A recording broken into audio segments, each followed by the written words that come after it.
నమస్తే అండి, ఎలా ఉన్నారు అందరూ? బాగున్నారా? నేనైతే బాగున్నానండి. మీ అందరికీ అమ్మవారి ఆశీస్సులు ఎల్లప్పుడూ ఉండాలని కోరుకుంటూ, ఈ మంగళవారం రోజున ఒక చిన్న పని చేయండి. అదృష్టం మిమ్మల్ని వరిస్తుంది. శత్రువుల నుంచి మీకు రక్షణ లభిస్తుంది. అనేక ఇబ్బందుల నుంచి మీరు బయటపడతారు. మరి పరిహారాన్ని ఎలా చేయాలి ఏంటనేది చెప్తానండి. నిత్య జీవితంలో మీరు ఎదుర్కొంటున్న అనేక ఇబ్బందులు, కష్టాలు, నష్టాలు, వాటి నుంచి మిమ్మల్ని బయటపడేస్తుంది. మీకు దురదృష్టం తొలగిపోయి అదృష్టం వరిస్తుంది. శత్రువుల నుంచి రక్షణ కలుగుతుంది మీకు. అంటే అది ఇంటి వారైనా సరే, బయట వారైనా సరే, ఎవరి నుంచి అయినా సరే, మీకు ఎవరైతే మిమ్మల్ని ఎవరైతే ఇబ్బందులు పెడుతున్నారో వాళ్ళు మిమ్మల్ని ఇబ్బందులు పెట్టకుండా రక్షణగా ఈ పరిహారం మీకు బాగా పనిచేస్తుంది. మీ ఇంటిలోకి దుష్ట శక్తులను రానియకుండా అడ్డుపడుతుంది. అలానే మీకు నెగిటివ్ ఎనర్జీ అనేది తగలకుండా చాలా వరకు ఈ పరిహారం మిమ్మల్ని కాపాడుతుంది. ఈ పరిహారాన్ని మీరు మంగళవారం రోజున చేసుకోవడం వల్ల కుజదోషం వల్ల, అంటే కుజదోషం బలహీనంగా ఉండడం వల్ల వివాహం అనేది కాదు. అలానే చాలా వరకు ఆర్థిక ఇబ్బందులు వస్తూ ఉంటాయి. కొంతమందికి అనారోగ్య సమస్యలు కూడా వస్తాయి. ఇక రక్త సంబంధించిన వ్యాధులు, కండరాల బలహీనత, రక్తహీనత సమస్యలు, వీటితో కూడా ఎక్కువగా బాధపడుతూ ఉంటారు. ఈ పరిహారాన్ని మీరు చేసుకోవడం వల్ల కుజగ్రహం బలపడుతుంది. వివాహం కాని వారికి వివాహం కావడానికి అవకాశాలు మెరుగుపడతాయి. అయితే ఈ పరిహారాన్ని ఆడవారైనా మగవారైనా ఎవరైనా చేయొచ్చు. కానీ ఆడవారు నెలసరి ఉన్న టైంలో మాత్రం చేయకండి. అంటే ఖచ్చితంగా ఆ 5 రోజులు పూర్తయిపోయిన తర్వాత ఈ పరిహారాన్ని మీరు చేసుకోవాలి. కానీ పరిహారాన్ని చేసేటప్పుడు మాత్రం నమ్మకంతో చేయండి. అప్పుడే ఈ పరిహారం మీకు బాగా ఉపయోగపడుతుందండి. మరి ఇక ఈ పరిహారాన్ని ఎలా చేయాలి ఏంటనేది తెలుసుకునే ముందు ఒక చిన్న రిక్వెస్ట్ అండి. ఈ వీడియోకి ఒక చిన్న లైక్ చేయండి. సబ్స్క్రైబ్ కాకుండా ఎవరైనా ఉంటే కనుక మన ఛానల్లో అనేక రకాలైన సమస్యలకు సంబంధించిన పూజలు, పరిహారాలు ఉన్నాయి. మీరు ఒకసారి ఛానల్లోకి వెళ్ళి చూసి మీ సమస్యకు సంబంధించిన ఒక పరిహారాన్ని ఎంచుకొని ప్రయత్నం చేయండి. మీరు చేయగలిగేది. మీకు వచ్చిన మార్పుని, రిజల్ట్ని నాతో షేర్ చేసుకోవడం మాత్రం మర్చిపోకండి. సరేనండి, ఇక పరిహారం మాటకు వెళ్దాము, ఎలా చేయాలనేది. ఇక ఈ పరిహారానికి కావాల్సిన వస్తువులు ఏంటో ముందైతే చూద్దాం. ఇక్కడ ఒక ఎర్రటి క్లాత్ అనేది సరిపోతుంది. ఇక్కడ చూపించినంత సరిపోతుందండి. అది కూడా మీరు కొత్త క్లాత్ తీసుకోండి, ఇంత మాత్రం చాలు. అలానే ఒక కాల్చిన వక్క కానీ లేదంటే పచ్చి వక్క కానీ తీసుకోండి. ఈ రెండిట్లో ఏదైనా పర్వాలేదండి. ఇక్కడ నేను మీకు చూపించేదైతే పచ్చి వక్కనే చూపిస్తున్నాను. అలానే ఒక ఎరుపు రంగు దారం తీసుకోండి. ఈ దారం మనకి తెలిసిందే కదండి, పిల్లల నడుము కడుతూ ఉంటారు, మొలతాడుగా కడతారు కదా, ఆ దారం తీసుకోండి. లేదంటే టైలరింగ్కి ఉపయోగించే దారం ఉంటుంది కదండి, దాన్నైనా తీసుకోండి. కానీ ఎరుపు రంగు దారమే తీసుకోండి. అలానే మన వంటగదిలో ఉపయోగించుకునే ఆవాలు తీసుకోండి. ఇవేనండి ఈ పరిహారానికి కావాల్సిన పదార్థాలు. వీటన్నిటినీ కూడా మీరు ముందుగానే సిద్ధం చేసి ఉంచుకోండి పరిహారానికి ముందు. ఎవరైతే ఆర్థిక ఇబ్బందులతోనూ ఇంకా అనేక రకాలైన చెప్పుకున్న సమస్యలతో ఇబ్బందులు పడుతుంటే మీరు మంగళవారం రోజున ఆంజనేయ స్వామివారికి ఇంట్లో కానీ, అంటే మీరు ఇంట్లో పూజ చేసుకున్నా లేదంటే మీరు గుడికి వెళ్ళి కానీ అక్కడ తులసి దళాలని మీరు సమర్పించండి ఆయనకి. లేదంటే ఇంటి దగ్గరైనా సరే చక్కగా ఆయనకి సమర్పించండి. మీ జాతకంలో కుజగ్రహ దోషం ఉంటే కనుక, అంటే మీ జాతకంలో కుజగ్రహ దోషం ఉంది అని మీకు తెలియకపోయినా పర్వాలేదు, ఈ పరిహారం మీరు చేసుకున్నారనుకోండి, మీ జాతకంలో కుజగ్రహం బలపడుతుంది. మంగళవారం రోజున మీరు ఆంజనేయ స్వామివారి యొక్క గుడికి వెళ్ళండి. ఆయన ఒంటి మీద ఉన్న సింధూరాన్ని తెచ్చుకోండి.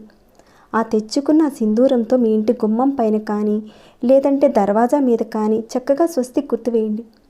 ఆ తెచ్చుకున్న సింధూరంలో నుంచి కొంత భాగం మీరు స్వస్తిక్ గుర్తుకు అనేది ఉపయోగించండి. అలానే కొంత భాగాన్ని మీ ఇంట్లో ఎంతమంది కుటుంబ సభ్యులుంటే చిన్న పిల్లల దగ్గర నుంచి పెద్దవారి వరకు ప్రతి ఒక్కరూ కూడా ఆ సింధూరాన్ని చక్కగా బొట్టుగా పెట్టుకోండి. దానివల్ల ఏంటంటే మీ మీద పడి ఎవరైతే శత్రువులు ఉన్నారో వారి నుంచి వచ్చే ఇబ్బందులన్నీ కూడా తొలగిపోతాయి. ఇలా మీరు ప్రతి మంగళవారం రోజున కానీ లేదంటే శనివారం రోజున కానీ చేయండి. లేదంటే కనీసం మీరు ఒక 15 రోజులకోసారి మీ ఇంట్లో ఈ రకంగా మీరు చేస్తూ ఉంటే దుష్ట శక్తులు కూడా ప్రవేశించవు.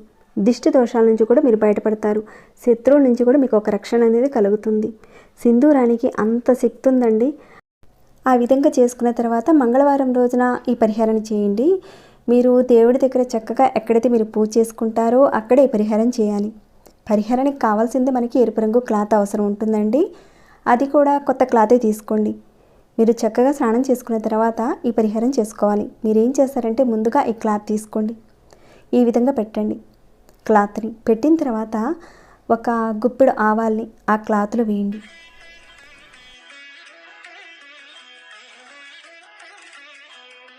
అలా వేసేసి అయిపోయిన తర్వాత మీరు ఈ వక్క తీసుకోండి. ఈ వక్క తీసుకుని ఈ దారం ఉంది కదండి, ఇక్కడ నేను చూపిస్తున్నాను కదా మీకు, ఈ దారమైన పర్వాలేదు, లేదంటే ఈ దారమైన పర్వాలేదండి, మీరు తీసుకొని ఇక్కడ చూపిస్తున్నాను చూడండి, ఈ రకంగా వక్కకి ఈ రకంగా చుట్టాలి. ఇక్కడ నేను పచ్చి వక్కకి చుట్టి చూపిస్తున్నానండి. అలానే ఎండు వక్కకు కూడా నేను చూపిస్తున్నాను. మీరు చూస్తే అర్థమవుతుంది. చక్కగా మీరు మొత్తం కూడా రౌండ్గా చుట్టేయాలి. అంటే ఎరుపు రంగు దారంతో వక్క అనేది కనిపించకుండా పూర్తిగా ఎరుపు రంగు దారంతో చుట్టాలి. అయితే ఈ పరిహారాన్ని మీరు నమ్మకంతో చేయండి. చాలా శక్తివంతమైన పరిహారం అండి ఇది, చాలా బాగా పనిచేస్తుంది. ఈ విధంగా పూర్తిగా కవర్ చేసేయాలి. ఈ వక్క మీద పూర్తిగా కవర్ చేసేసి మీరు ముడి వేసేయాలి. ఈ ఎరుపు రంగు క్లాత్ ఉంది కదండి, మీరు ఆవాలు పెట్టారు కదా, ఆ ఎరుపు రంగు క్లాత్లో దాని మీద ఈ వక్క పెట్టాలి. అంటే ఈ దారంతో చుట్టేసిన తర్వాత ఈ వక్కని అలా పెట్టాలి. అలా పెట్టిన తర్వాత మీరు బలంగా ఆంజనేయ స్వామివారిని మనసులో తలుచుకోండి. ఆంజనేయ స్వామివారికి ఏకనామం కానీ లేదంటే దండకం కానీ ఏదైనా సరే మీకు వచ్చిన ఆంజనేయ స్వామివారి యొక్క నామాన్ని మనసులో గట్టిగా ఆయనను మననం చేసుకుంటూ తలుచుకోండి. అష్టోత్తరాలు వస్తే చదువుకోవచ్చు, శతనామాలు చదువుకోవచ్చు. ఈ విధంగా మీరు చక్కగా మనసులో తలుచుకోవచ్చు.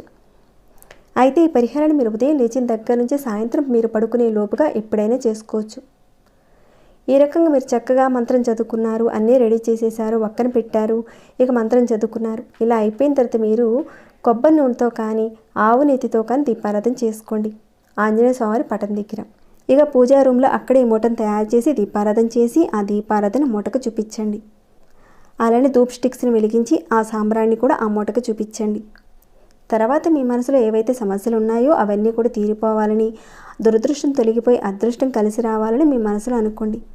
తర్వాత ఎక్కడైతే మీరు డబ్బులు దాచుకుంటారో అక్కడ మీ బీరువాలో మీ పూజ మొత్తం అయిపోయిన తర్వాత, అంటే మీరు ధూపం దీపం అంతా కూడా మూటకు చూపించిన తర్వాత దానిని తీసుకువెళ్ళి మీరు డబ్బులు దాచుకుని బీరువాలో పెట్టుకోండి. మీరు ఈ పరిహారాన్ని 6 నెలలకు ఒకసారి చేసుకుంటే సరిపోతుంది. ప్రతిసారి అవసరం లేదండి, ఒకసారి చేస్తే చాలు. 6 నెలలకు ఒకసారి చేయండి. ఇక 6 నెలల తర్వాత దాన్ని తీసుకుని వెళ్ళి పారే నీటిలో కానీ లేదంటే ఏదైనా చెట్టు మొదట్లో కానీ పెట్టేయండి. మట్టి తీసి గోతులో పెట్టి వచ్చేయండి. మళ్ళీ కొత్త దాన్ని సేమ్ ఈ విధంగానే మంగళవారం రోజున తయారు చేసి పెట్టుకోండి. వేటితో అయితే బాధపడుతున్నారో ఆ సమస్యల నుంచి మీరు బయటపడే మార్గాలు చూపిస్తుంది. సుఖ సంతోషాలు మెరుగుపడతాయి, దురదృష్టం తొలగిపోతుంది, అదృష్టం మిమ్మల్ని వరిస్తుంది. జాతకంలో కుజగ్రహ ప్రభావం ఉన్నప్పుడు చాలా వరకు ఆర్థిక ఇబ్బందులు వస్తాయి. ఈ పరిహారం మీరు చేసుకోవడం వల్ల అవన్నీ కూడా తొలగిపోతాయి. ఈజీగా ఉండే పరిహారం అండి, చూశారు కదా, తక్కువ ఖర్చుతోనే చేసుకోవచ్చు. కాకపోతే మీరు నమ్మకం పెట్టి చేయాలి. మీరు నమ్మకం పెట్టి చేస్తే ఖచ్చితంగా ఫలితం ఉంటుంది. ఈ పరిహారాన్ని మీరు చేసుకుంటూనే వేరే పరిహారాలు కూడా చేసుకోవచ్చు. తప్పకుండా ఎవరికైనా ఆర్థికపరమైన ఇబ్బందులు ఉండడము, శత్రువులకు సంబంధించిన సమస్యలు ఉండడము, వివాహ సమస్యలు, నరఘోష, నెగిటివ్ ఎనర్జీ ఇలాంటి వాటి నుంచి బయటపడేసి ఒక మంచి పరిహారం అండి ఇది. ఎవరికైతే ఇబ్బందులు ఉన్నాయో తప్పకుండా చేసుకోండి. ఆ ఇబ్బందుల నుంచి మీరు బయటపడతారు. మీరందరూ కూడా ఆ ఇబ్బందుల నుంచి బయటపడి మీ అందరికీ కూడా మంచి జరగాలని నేను కోరుకుంటున్నాను. ఇక ఈ వీడియోని ఇంతటితో ముగిస్తున్నాను. ఇంకేమైనా డౌట్స్ ఉంటే కనుక అడగండి, తప్పకుండా రిప్లై ఇస్తాను. మరి ఈ వీడియో మీకు ఎలా అనిపించింది, నచ్చిందా అండి? ఒక చిన్న లైక్ చేస్తారని నేను కోరుకుంటున్నాను. సబ్స్క్రైబ్ కాకుండా ఉంటే కనుక మన ఛానల్ సబ్స్క్రైబ్ చేసుకొని ప్రతిరోజు మన ఛానల్లో ఉన్న వీడియోస్ని చూస్తూ ఉండండి. మరొక భక్తి వీడియోలో మళ్ళీ మిమ్మల్ని కలుసుకుంటాను. అంతవరకు సెలవు.